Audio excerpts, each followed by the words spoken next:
Alright, hey, hi, and ne, everybody, it is Pika here, and I'm here to present to you Part 3 of Katawa Shoujo. So, and I got my intro down finally. I can't believe it, I only practiced it yesterday, but whatever.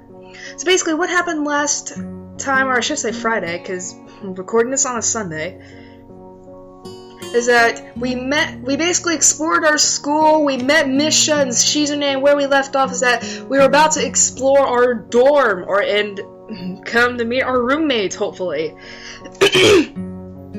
Alright, so, just a little thing before I get started. I don't know if I'll be uploading this today or Friday, because blah blah blah blah blah blah. But it's like, I'm in such a recording mood, basically.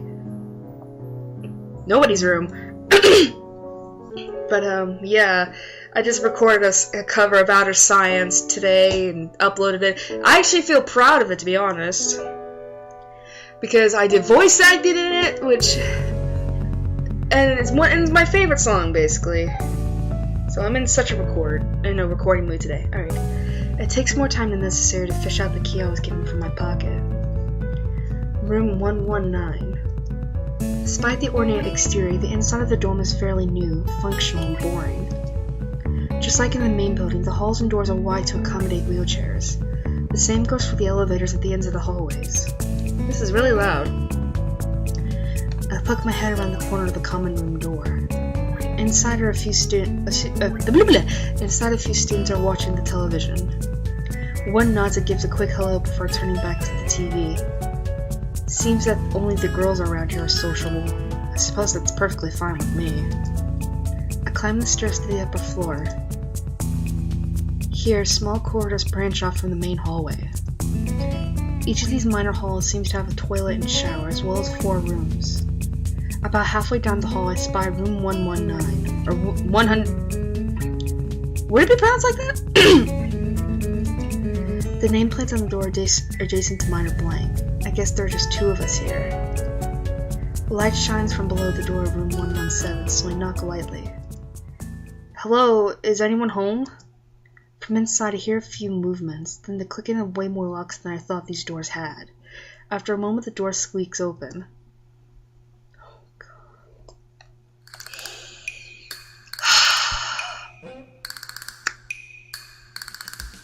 Only reason why I'm sighing right now is because I do not know what voice to give this dude. A bespectacled boy is standing in the doorway. He is looking at me very intently through his extremely thick eyeglasses. Who is it? Blind? No, at least not completely. Why would he have eyeglasses if he was? He leans closer to me until our noses are almost touching. His breath stinks of garlic. Dude, you need to brush your teeth. Hisao Nakai. I'm moving into the next room. I thought I should introduce my...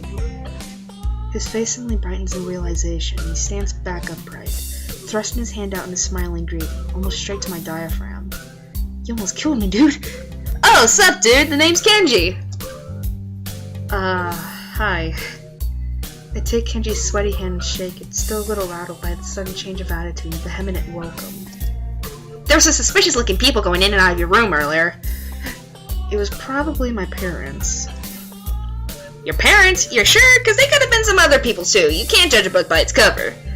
This voice is gonna change because I don't like this dude and I really do not know what voice I should give him. Thankfully, there's not that many characters in this game, so phew. Otherwise, I would have been in trouble. His out-of-place proverb is left hanging between us awkwardly as I try to think of some way to respond. I'd say the chances are high enough. He shudders and makes some exaggerated hand gestures. You're a brave man, Hisao. Me, I don't think I could trust the chances. The only one I trust is myself. Does that mean I shouldn't get to know you either? He thinks about this for a while. A wise decision. Damn, you are smarter than you look. Probably. What do you look like? I hope not smart. He squints his eyes and leans closer again, but I lean backwards to dodge it. You're getting a little too close. Never mind, it doesn't matter. With that, he turns, fumbles for a moment in search for the door handle, and shuts the door behind him. I slide the key into the lock of the door marked 119. Bleak beige walls, white linen, a desk made of some type of light wood, ugly curtains. It's no one's room, impersonal like my hospital room was. My bags are sitting at the foot of my bed, looking a lot emptier than they did this morning. The closet is sitting open, stocked with my clothes. Also, it seems that there are a number of school uniforms hanging there as well. A note is pinned to the sleeve of one of the shirts. Hi, Hichan. We have unpacked your things and made your bed. They said that if these don't fit, then you should go to the office tomorrow. If you have any problems, you can always call us. Love, Mom and Dad. Well, at least I don't have to worry about unpacking. I kind of hoped I would have, then there would be something to do. It's still too early. I put the note down on the desktop and lie down on the bed feeling drained. Lying there makes me want to read something, but I have nothing with me. I wonder if the hospital conditioned me for wanting to read whenever I have nothing to do. The restless urge just keeps growing until I have to stand up. Maybe it's stress or something. I was pretty nervous about it before coming, and for the entire day too. I still am, I think. Damn, I have to distract myself somehow so I won't be this unnatural all the time. Tomorrow I'll go borrow some books from the library. Yeah, I'll do that. But for now...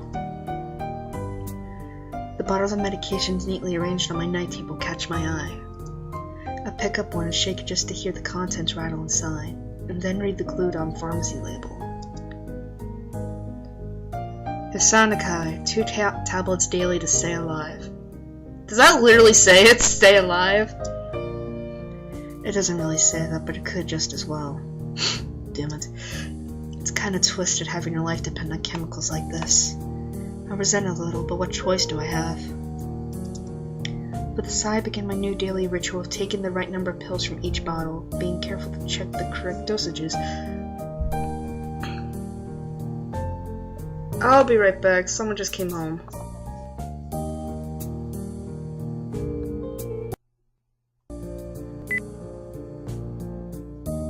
Alright, I'm back. Sorry about that. My dad came home early. I thought he would be gone for a little while longer, but, I don't know if I'll keep that in because I just... Sorry about that, but, yeah. Oh, stupid thing. I lie down again, feeling hollow and uncertain. After that, I keep staring at the blank, unfamiliar ceiling for a long time. It doesn't start looking any more familiar, not even after darkness falls and long shadows draw across the room like fingers. The sheets feel slightly more comfortable, warm and nest-like against the chill that passes for room temperature here. Soon the lighter shade of darkness that is the ceiling looks like every ceiling does at night, and it becomes the only thing I recognize anymore. The night beckons me to sleep, and I feel the coldness of unfamiliarity and fear creeping up my spine once again. I keep drifting further away from the world I knew.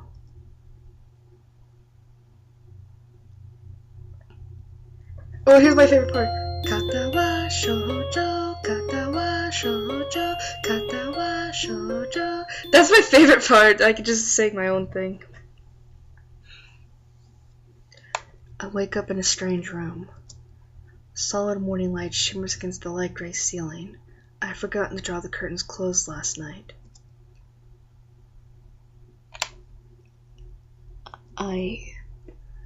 Wait, I can't tell if that was supposed to be the exclamation mark or not. This is my room, isn't it?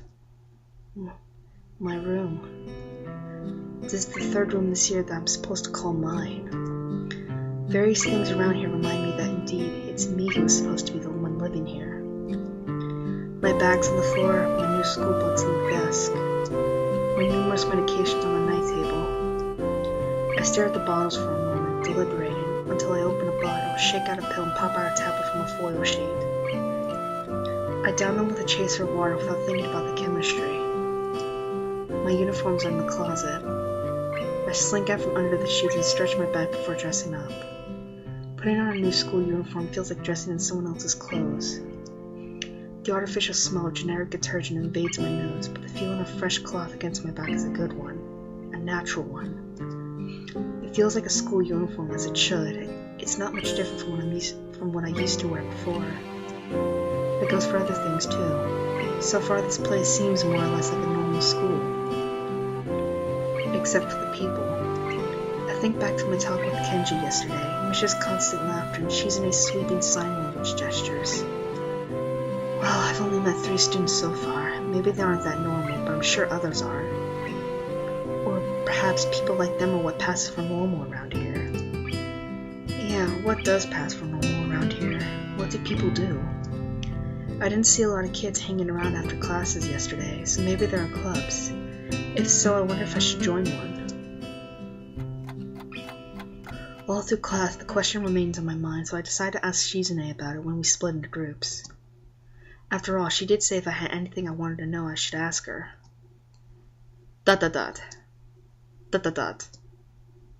She crosses her arms and shifts her gaze slowly to Misha, who looks more preoccupied with trying to grind the eraser of her pencil down so that the top is perfect and evenly flat.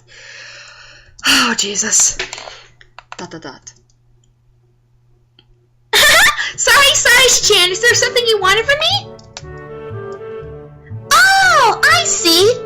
That's a good question, Chan. My first thought means she doesn't know, which is worrying. Maybe I'm being too negative. Well, anyway, Misha, please don't prove me right. ... Oh, that's right! Everyone is encouraged to join a club. A lot of people do so because there isn't really anything else to do.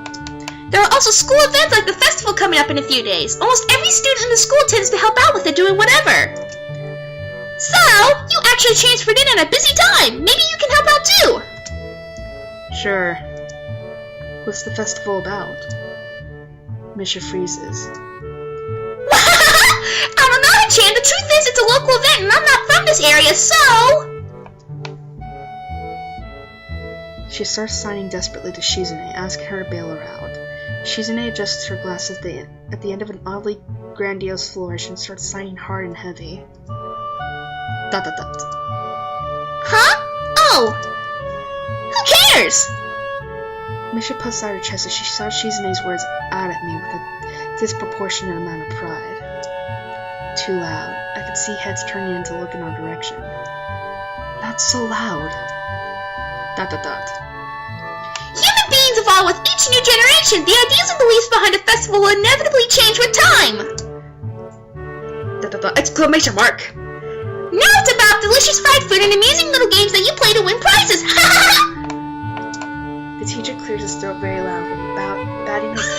Sorry about the chair! I'm trying to adjust my position on this damn thing. The teacher clears his throat very loudly, batting his long wooden pointer against his other palm like a baton. He shoots a pointed gaze at us. Finally noticing where we are, Misha stifles a yelp and quickly quiets down. Shizune doesn't seem embarrassed at all, though brushing it off without a care. ... We are in the middle of class and should start working. That's right, Hichan! What? That's right! Hichan, are you asking because you're interested in joining a club? It could have been my eyes playing tricks on me, but I think I saw a suspicious glance exchanged between them. Misha's tone has also changed, although it does that every other word anyway. Yeah, I was thinking about it. Misha and Shizune look at each other again. I'm about to ask what they have in mind when something dark flutters in my peripheral vision, catching my attention. Out of the corner of my eye, I see the girl with the long dark hair get up from her desk and slip silently towards the door. It doesn't seem like she was working in any group, and no one seems to notice her but me. I glance at the teacher, who's also looking at the dark-haired girl go. Why doesn't he say anything? Hichan, is something wrong? Do I look as uneasy as I feel? Or was Misha just looking at me, looking after the girl who left? No, nothing. ... Okay, well, like we were asking, you don't have any plans for lunch today, do you? I thought I would go to the library and pick up some books, but okay. Not really. Do you want to have lunch together then? Sure. ... Yay! Okay, Chan, perfect! The rest of class passes uneventfully. The girl with the long hair never came back. Before I had the time to put any more thought into where she could have gone, the teacher informs us that it's time to stop working. Shizune looks more than a little annoyed that we only just barely managed to finish all our work on time. I'm just glad we finished it at all. It's not a contest or anything. ... Yes, it is, Hichan! Impossible. Really? Really. I've noticed this before, but it's kind of funny how Misha is always moving her hands and signing not only everything she says, but what anyone else is saying at any given time. There's some tracks in this I'm gonna bop my head to. Obviously it must be so Shizune can understand it. Her eyes dart back and forth between Misha's hands and me. I don't know who I'm supposed to be looking at. I'm talking to Misha, but that might be wrong. Maybe I should face Shizune. I'm used to looking in the direction of the person whose voice I'm hearing, but really... Shizune can't hear me, but it would be disrespectful to talk to her only through Misha. Then again, isn't that what she's doing? No, she's at least looking at me. This is all very confusing. It'll take some time to get used to. Sorry, it's not a contest, because contests are competitions over a prize. If there's no prize on the line, it's not really a contest. Shizune's eyes flash dangerously with a competitive glare. She stares at me as if surprised that I'm challenging her. I think maybe this is a contest to her. I never noticed before how dark and blue her eyes are. It's truly an alluring gaze. ... Are you sure, Hichan? Very sure. ... You're wrong, Hichan, because I don't want to be the slowest one in the class. Therefore, what's on the line is my confidence in my abilities, and the price is the satisfaction of proving them. Shizune pushes her glasses up the bridge of her nose in a very matter-of-fact way. I bet some people were wondering, like, how the fuck is it that she can switch from such a upbeat and high-pitched voice to that calm. I don't know. I think it's just mood swings. I'd argue more, but the bell rings. She quickly gets up and picks up her bag, looking at me expectantly. Oh shit. I'm sorry, I was pressing the wrong button. I'd almost forgotten that I was supposed to have lunch with them. ... Where do you want to eat? The cafeteria? That's so plain! Okay, let's go! Plain? Well, I guess. At my old school, I liked to eat outside, near the back of the building. It was a good spot, but I didn't find it until near the end of my freshman year. I wonder if there's a similar place to eat here. Misha seems to imply as much. Shizune and Misha pulled me towards the cafeteria, which is surprisingly not packed. Maybe some students favor eating in classroom or outdoors. I saw some of my classmates have boxed lunches. Or bentos! After we finish eating, Misha picks up where we left off earlier. So, Hichan, you want to know about clubs and stuff, right? Right? ... Right, Hichan! Okay, I guess it makes sense to ask first. Exchanging little nods of confirmation, they turn to face me again, and Misha strains her posture as she is about to deliver a speech. Hichan, do you have anything you're really interested in? I used to play soccer, but I'm not really into it. I don't follow the teams and players or anything like that. As of late, I usually just read a lot. There is a book club, right, Hichan? Right, but it seems like they have all the members they could possibly have right now. Sorry, Hichan, it's a really popular club. ... Ah, okay, but more to the point, Hichan, does this mean that you don't have anything already in mind? Not really. ... Good, great, that's great, Hichan, really great! Why is it so great? No reason! Well, Hichan, other than clubs and the upcoming festival, there is one other thing! Student Council! I see. I didn't know the school had a student council. That was a very melodramatic setup, though, just to tell me that. I'm pretty sure the two of them know this, because Shizune looks a little embarrassed about it, and Misha is laughing. Shizune quickly retakes control of the discussion and manner of speaking. After all, it's still Misha who has to voice whatever she says. ... Right! Hichan, maybe you should join the student council! They could use more people! Yes, definitely! You should definitely join! Why? Well, for one, we can hang out every day, Hichan! Hichan and I are both in the student council! Actually, Hichan is the president! The starting to get the suspicion that Shizune and Misha might not exactly be the most unbiased people to talk about this with. As if reading my mind, Shizune quickly adjusts her glasses and signs them to Misha. Dot dot dot. Of course, we're not trying to get you to join just because we would obviously benefit from you joining the student council and therefore have an incentive to trying to get you to. So you're admitting that... dot dot dot. No, we admit nothing! I mean, Hachan, of course it would be nice if you joined and we'd appreciate it. But even without all that, joining the student council shows a healthy interest in the workings of one's school.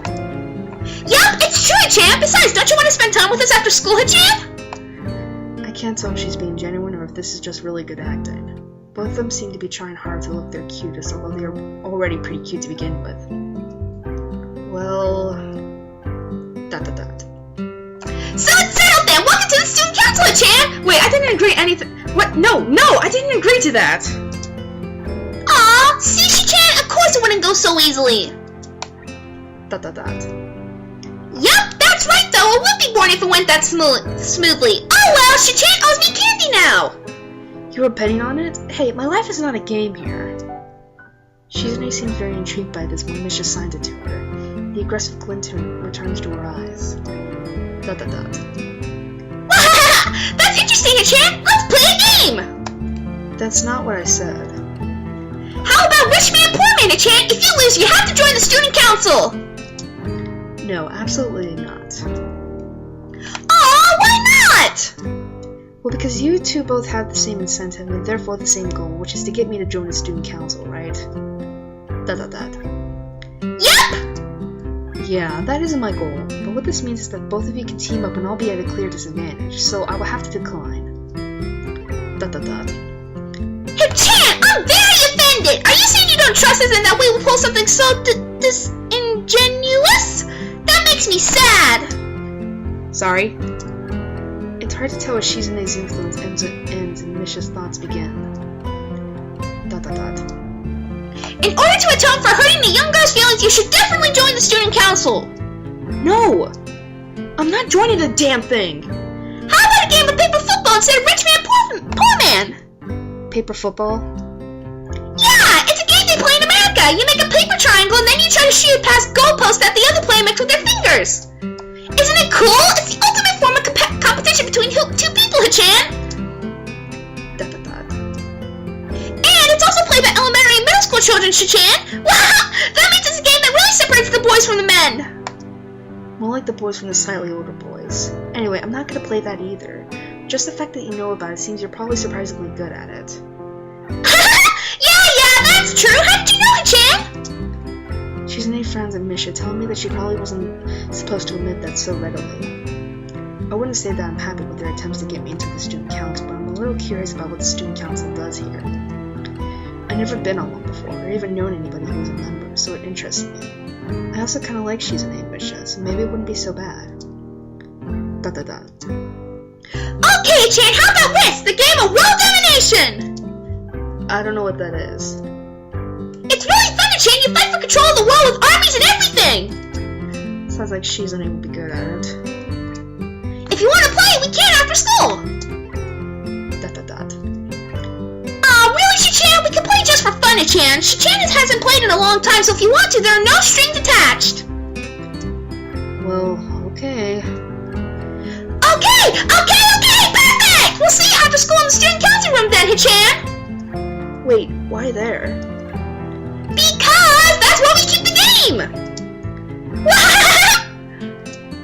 I grimace to tell them how much I do not like this, but it's more for show than anything. So in the end I agree, but only after getting Shizune to acknowledge that I don't mean anything concrete just by accepting to take a look around and play a game with her. Lunch ends and we go back to class. I think once we get to the student council room, that's where I'll end it because my voice is starting to get shot. During afternoon classes, the long-haired girl comes back and sits down in her seat without a word.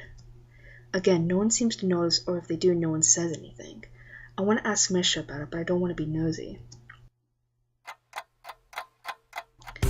After school, Shizune and Misha quickly find me by the first floor lobby and latch onto me, covering each flank in case I might try to escape. I feel a little offended, but I've been considering it. Nevertheless, I'm a bit disturbed that enough people have made a break for it in the past that they're under guard. What's with the escort? This doesn't make me feel very comfortable. In fact, it makes me feel like a dangerous prisoner being transported to his cell. What's wrong, Chan? ... That's right, we're just going to go play a game of Risk, remember? I don't know, Misha. This all seems a little sinister to me. I start thinking that when we sit down to play the game, they'll tie me down and torture me until I agree to join the student council. Well, that's highly unlikely, but still. For some reason, it just seems like it would be so plausible. Getting to the student council room is as simple as turning 2 corners from where we started. What, that's it? This makes you guys being so on top of me seem a little silly. That's not true, Chan! Chan says that when their life is threatened, people have shown the capability to pull off superhuman bursts of speed! Life is threatened. Her expression unchanging, Misha signs something amusedly to Shizune, who makes a baffling face and puts her hands behind her back, looking pleased with herself. Misha feigns deafness and hums cheerily. Stop that, I know you heard me. You have no excuse unlike Shizune. Shizune opened the door to the student council room. It's a very plain, sparsely decorated room, although it was quite large and maybe even a little larger than a classroom. There's a big table in the center surrounded by chairs, and a smaller desk prominently placed in the back that I assume is Shizune's. There are a few regular desks and chairs stacked to one side as well. Extras, perhaps? Aside from the tables and chairs, and the room doesn't have much else to offer. Just a couple of filing cabinets and bookshelves stacked with old school records and documents. Not much else. In fact, nothing else. This is a pretty bleak room. They could at least put a potted plant in here or something, but the most noticeable thing that this room doesn't have is other people. Are we early? ... No! What do you mean, no? Does it mean nobody else is coming today? ... Yeah, that's right! Before I manage to ask why that's the case, Shizune claps her hands together very energetically. ... Hey, Chan, let's play Risk! Come on, you promised, didn't you? You have to! Okay! Do you want to know the rules? We can explain to you while we set everything up! While Misha is talking, Shizune takes out what looks like a board game from behind one of the filing cabinets and throws it on the table. Actually, this looks kind of interesting. After Misha spends a little too long for her liking, running through the basics with a somewhat vague and confusing tutorial, Shizune cuts in and declares the game has started with a decisive motion, slicing her arm through the air. Shizune's aggressiveness is rubbing off onto me. I start feeling more competitive than I intended to be when I agreed to this. Well, I'm gonna have to end this here. It seems really awkward saving at this point.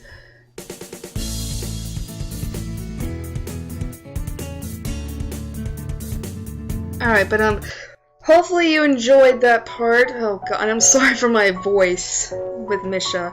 That's never, and I'm also sorry for the interruption there. I just hope that doesn't cause too much trouble with editing later today. But thank you for watching part 3 of Katawa Shoujo. In the next part, we'll see if we join the student council or not, and if we win the game of Risk. So, this was Pika bringing you part 3. I hope you enjoyed it, and stay tuned to part 4 of Katawa Shoujo. See ya!